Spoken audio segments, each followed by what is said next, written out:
Hi there, beautiful souls, and welcome back to my channel. For those of you that don't know me, my name is Alexa, and I help people to regulate their nervous systems, to connect with their bodies, to feel what's going on in their minds, in their emotions, so that they can lead better lives. I also help people to connect with their own inner intuition, so that their lives are guided by their own inner path, and that they can find their truth and live authentically. Today I'd like to talk about a topic that is very dear to my heart, and that is boundaries. So before we start on this topic of boundaries, I would like to ask you to please like and subscribe to this channel. This really helps me to get my message out there, to grow my channel, and make sure that the right people are finding this information. Now, as a sensitive person myself, someone who is Pisces rising, which means that I feel the world very intensely, very deeply. I often felt misunderstood. I have a very kind heart, a very giving nature. I tend to overextend myself and to give to others while not taking very good care of myself. And this was a past pattern of mine that I had done for many years. And now that I have created healthy boundaries, I see around me so many beautiful, sensitive souls that are doing exactly the same thing and falling into the same pattern that I used to be in. Talking about boundaries is extremely important for anybody, but especially for very sensitive people. Now, what is a sensitive person? A sensitive person is just someone with a really kind heart, someone who feels things deeply, who feels their emotions very deeply, often falls into emotional spirals, for example. People that absorb other people's energies. So when you walk into a room and you see someone who's sad, you automatically feel sad. This can also be categorized as an empath. If someone like this is able to have control over their emotions and channel it in the correct way or use it in the correct way, then that person can actually override whatever is happening in a room with a big group of people. So I now know that when I am feeling stable and grounded within myself, that I can walk into a room where something is happening, something negative is happening, perhaps people are sad, obviously in an appropriate manner. I'm not going to walk into a funeral and start making everybody laugh, but I intuitively feel how people are feeling on that day, and then I can radiate a different energy and to help to change the energy that they are feeling, to move into a new energy. So this is a superpower, I would say, of sensitive people or of empaths. But a lot of empaths and sensitive people, unfortunately, have not worked on this capacity within themselves. So being extremely sensitive can be a negative thing if we haven't worked on the superpower, or it can be a positive thing if we do construct proper boundaries and are able to learn how to use this skill, this energy transformational skill, in the correct way. I will give you an example. I have a lot of friends, and this was also for myself in the past. I avoided areas where there were a lot of people. Now, I lived in Europe for a very long time. I lived in France, and we used to love going to the market on a Saturday morning. And I would always feel super exhausted when I got home. Just 2 hours of being in a shopping center, for example, and I am totally exhausted, or I used to be. I now have got techniques in place where I am able to override that and to not be as tired. But this is basically because of energy balance. Okay, so when you are someone that has a high vibration or someone that has very positive energy, people that have low energy or that have more negative energy will naturally absorb some of the high frequency or the high positivity that you carry. And this actually exhausts you. It basically depletes your energy stores. So this is a natural thing that happens. It still happens to me now when I'm unaware of it. I have to keep my mental capacities quite aware when I'm in social circumstances or when there is someone that is with me that I can feel is in a low space or is not doing well or is very tired. Then I can consciously decide to share my energy. If I don't consciously decide to do that and I'm unaware of it, then that energy will naturally transmit to the other person, because universal energy has a way of seeking balance. So always the universe is trying to balance itself. So if something has a higher energy and something has a lower energy, one will give to the other until they balance out. And this is just basically the universe's way of keeping balance, equilibrium, and making sure that the world is operating at an optimal level. energetically speaking.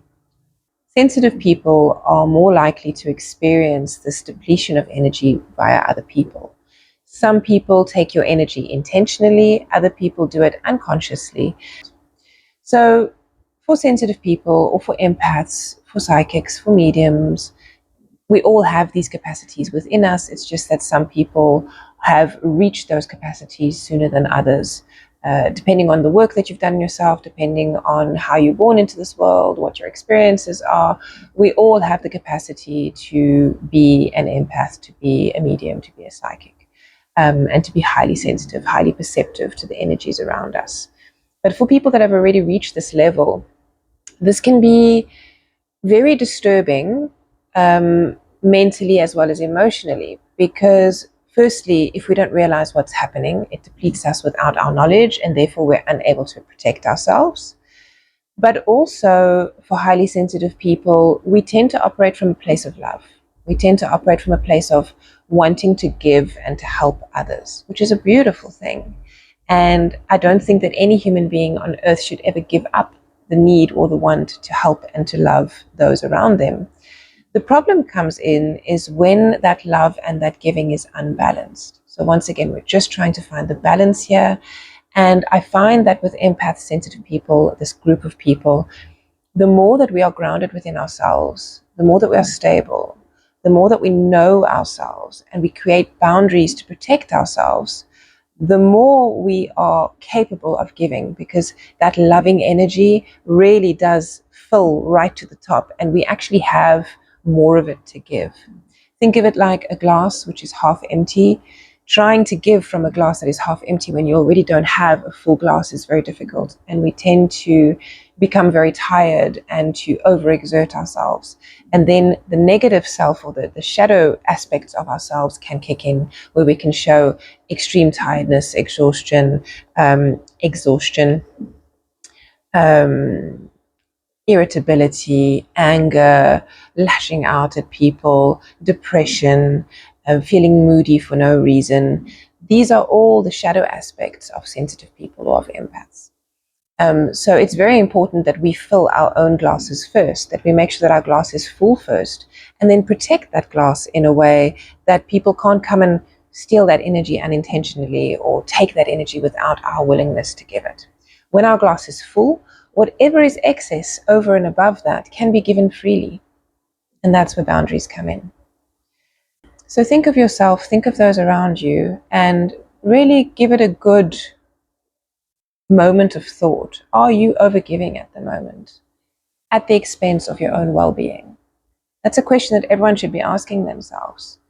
And okay, mothers do this. I'm a mother of 3, and sometimes we have to do this. We're tired, but we still have to make that lunchbox, and we still have to go and buy the school uniform, and we still need to go to rugby practice, and whatever the case may be, to sports or swimming or theater, whatever your kids might be into.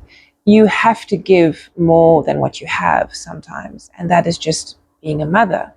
But then the counterpart of that is resting and making sure that you're taking care of yourself, making sure that you're eating healthily, making sure that you are exercising, making sure that you're getting in your nutrients, making sure that you are taking time for yourself, if that means a walk or a nap or a bath, whatever you like to do, reading a book, sitting in the sunshine.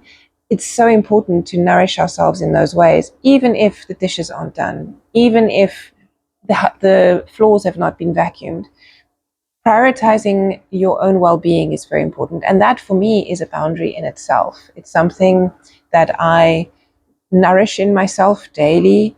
I go to gym 3 times a week.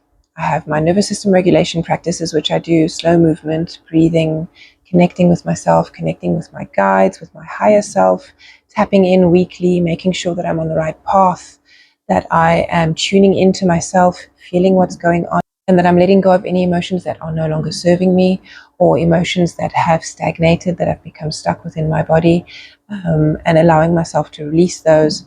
So that is the first boundary that I think is so important, is self-care, whether you're a mother or not a mother. I just mentioned mothers because I know that most mothers do overexert themselves and often put everybody else in the family ahead of themselves. But this could be at work. It could be with your family, your mother, your sister, your brother, your whoever. It could be with friends. Perhaps you're giving so much to your friends and they are taking and taking and taking, and you're not feeling that same level of reciprocity where they are giving back in a way that is meaningful and that is helping you in your life. So that balance in the boundaries, that balance is extremely important. And it really is the first step into feeling balanced and whole within yourself. The second boundary that I want to talk about, and this leads on from the first one, is decide who you are and stick to it.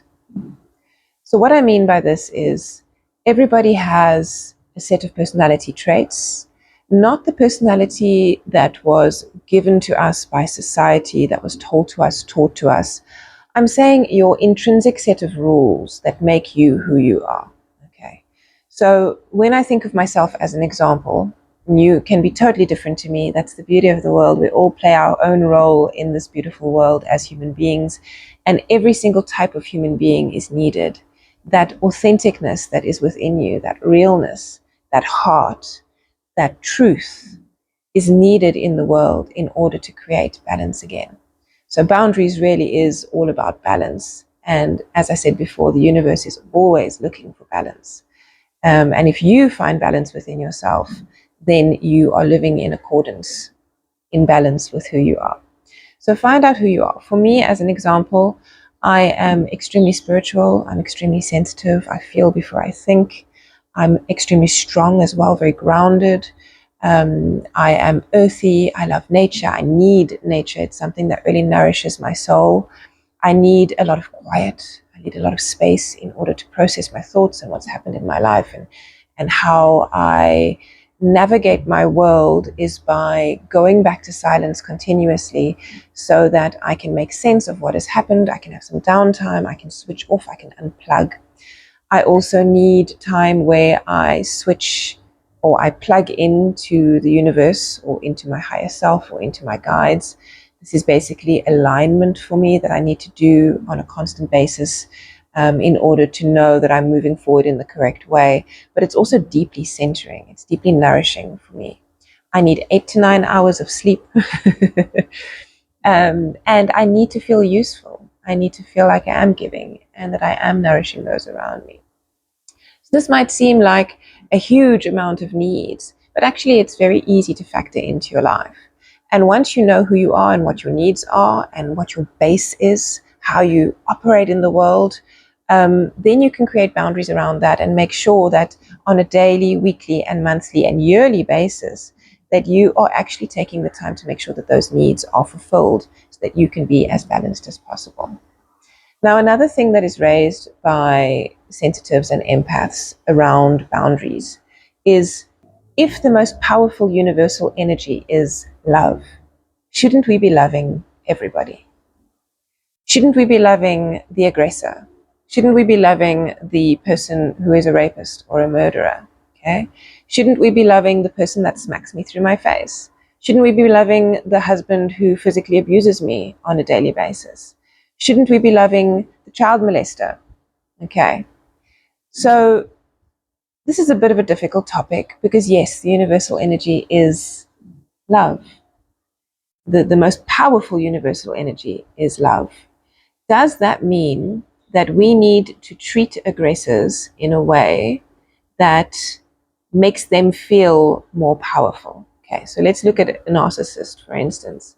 They are going to interpret the way that you behave with them in a particular way, which is very selfish. Okay, so if you keep giving to them, they're going to see it as, oh, they love me, they want me to be around, and you're basically nourishing their ego so that they don't see the world through a proper lens or through a truthful lens. They are now seeing the world through their own egotistical and selfish lens, and then using the person who is loving and caring as a puppet in a way to get what they want in the world, to get what they want out of the life that they're living with that person. So when you have decided who you are and you're standing on your own 2 feet and you are grounded, you know what your needs are, you know who you are intrinsically within your heart, and you know that you can only give when your glass is full and not when it's half full or empty, then you start creating boundaries and you start seeing the world clearly. Okay, So this is also about dropping baggage. I did a little short on that, on how to deconstruct your thoughts and your beliefs so that you can drop the baggage that you have been carrying your entire life, which is basically an accumulation of these emotions and thoughts. So I will be doing another video on that very shortly, on how to deconstruct your ego or your personality structure. Once you've done some of that, not all of it, you don't have to go all the way, you don't have to become completely enlightened, but once you've gotten to a place where you are operating from a place of balance, from inner worth, from understanding who you are, from valuing the person that you truly are, valuing your truth, your authenticity, then you will very quickly see the people around you that you are meant to give that love to, and the ones that you are supposed to withhold that love from. Because when you are giving that love in a way where you are being abused or taken advantage of, then it's not a balanced love. Then we're not operating from a place that has got respect for the boundaries that you carry within yourself. It's not respectful to your own truth, to your own authenticity, to who you are within your essence. Okay. So let's get 2 examples of this. I think it's important to have examples sometimes in life. So let's say there's a burning building and you see there is a woman screaming on the first floor with her daughter, and you know that they are trapped and the fire brigade hasn't arrived, and you think that there might be a way that you can save them. Giving your all, engaging the neighbors, making sure that there's a plan in place that you can get those people out of the building as quickly as possible, that is balanced. That is giving. That is an extreme situation where you can, if you feel that you are able to do so, step in as a hero, be the hero, save the person, right? Or you see there's a dog drowning in a river and you think that you are able to jump in and go and grab that dog and bring him out, and you do so. Then you have played the part of a hero, and that is a good person. I think any good person would want to help, right? That is not an unbalanced way of giving, right? Say, for instance, you have a friend, and that friend is going through a breakup, and it's extremely difficult, and that person is very sad, and you normally have a lovely relationship with that person where it's give and take on both sides.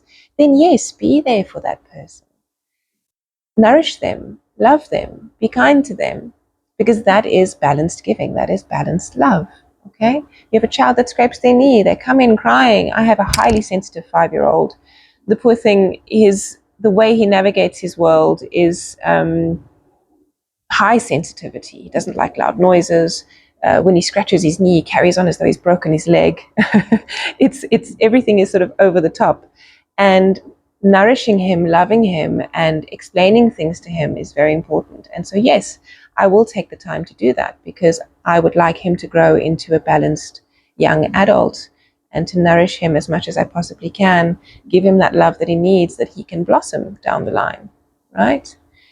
Unbalanced ways of giving this love is if you are someone who perhaps has been hurt in the past, you're a very sensitive soul, you're an empath, you want to fix the world, you have a little bit of a savior complex, and let's be honest, most empaths, most healers, most medium psychics, we do have a bit of a savior thing. People even like nurses, caregivers, these are all savior roles, and these are all people who genuinely want to help. A lot of these people, unfortunately, get put into situations where people take advantage of them. And I'm not going to say especially women, because it happens to men too. Givers like to give. We like the feeling of helping others, but sometimes it's not aligned. Sometimes it's not balanced. Sometimes people are taking advantage of you. Let's put you in the workplace, for example. You're someone who likes to give, you're someone who likes to help, and you have a colleague who is constantly has something wrong, always sad, always upset. Everything in their life is upsetting them. Nothing ever goes well for them. They over dramatize every small thing, and you are there trying to make them happy on a daily basis. So every time they come to you with a problem and they unpack their entire life story, and you say, yes, well, let's talk through this, let's help you, it starts to become a chronic situation where that person is literally using you as a scapegoat. They're drawing on your positive energy and filling up their cup, which is running on empty, at the expense of your cup that you are trying to fill and is now running on empty because you're giving all of that energy to them. At some point, you need to put your foot down and you need to say, look, I understand that you need help with this, but I'm no longer able to help you, because whenever I try and give you advice or I try and help you, the next day we're just back at square one, and it just keeps going in a rotating pattern, in a spiral pattern that is not solving itself, that there's no solution to. So until that person does the work on themselves and is able to unpack their own personality structure and why they are thinking those thoughts, why they have those beliefs, why they have those judgments within themselves, until they are willing to do the work for themselves, you cannot be of any help. Okay? You cannot do the work for someone else. They need to do the work for themselves.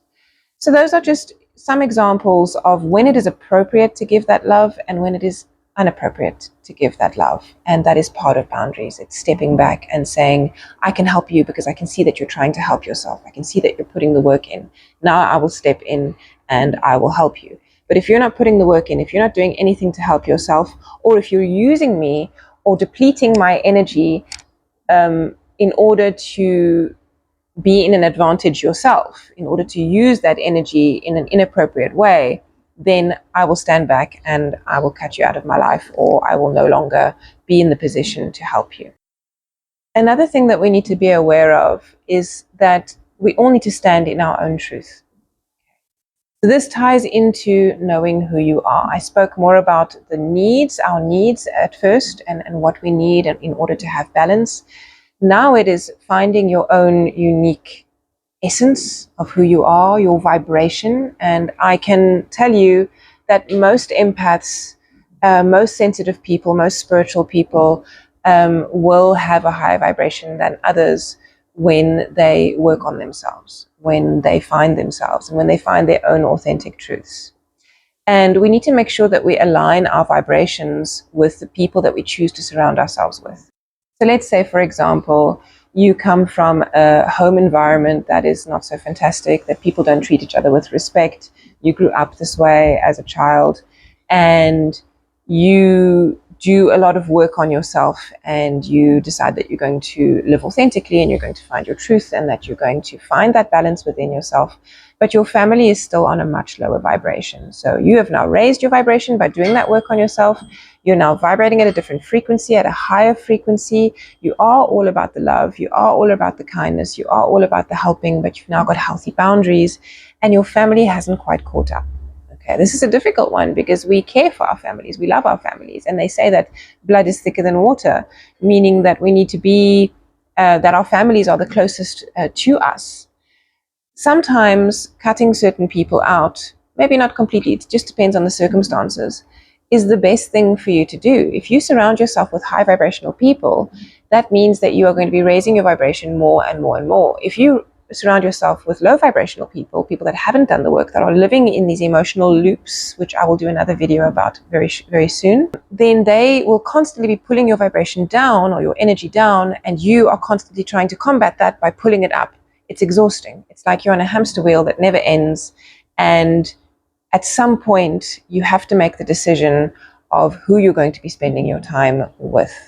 So if you want to raise your vibration, spending time with high vibrational people, or just spending time on your own, making sure that you're doing the work on yourself, that you are being honest with yourself, being truthful with yourself. That's another very important thing. Honesty is honest. It is the best policy here. You can't go wrong with honesty. A lot of us lie to ourselves, thinking that we're doing well and then actually we're not doing so well, or thinking that we're doing badly and then actually we're doing much better.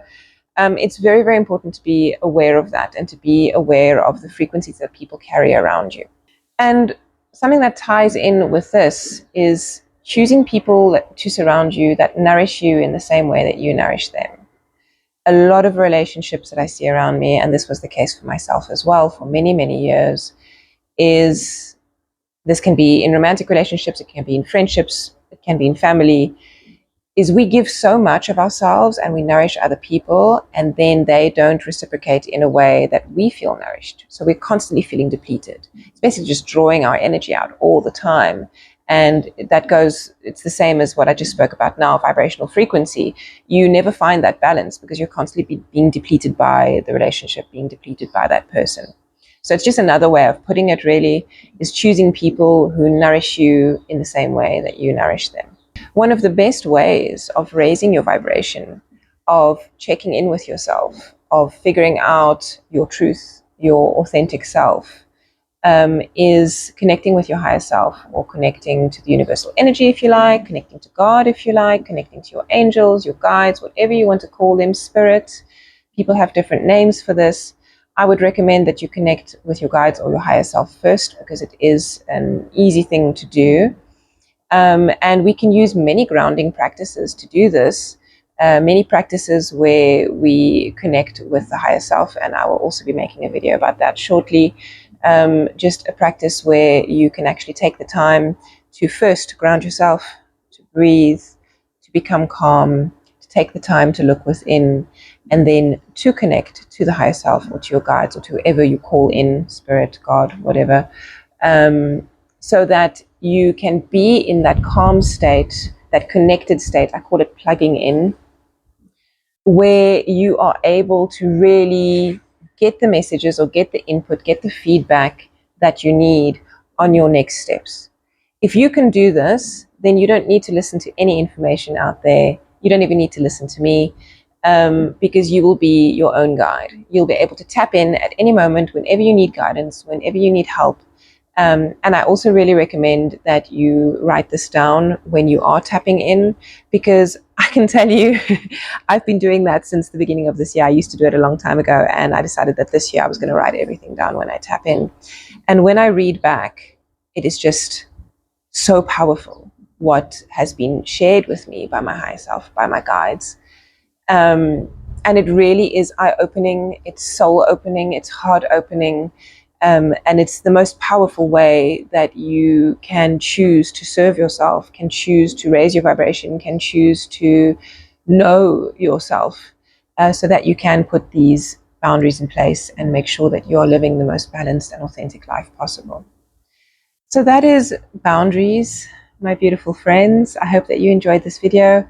Once again, if you did, please like, subscribe, and I look forward to seeing you soon. I hope you have a blessed day.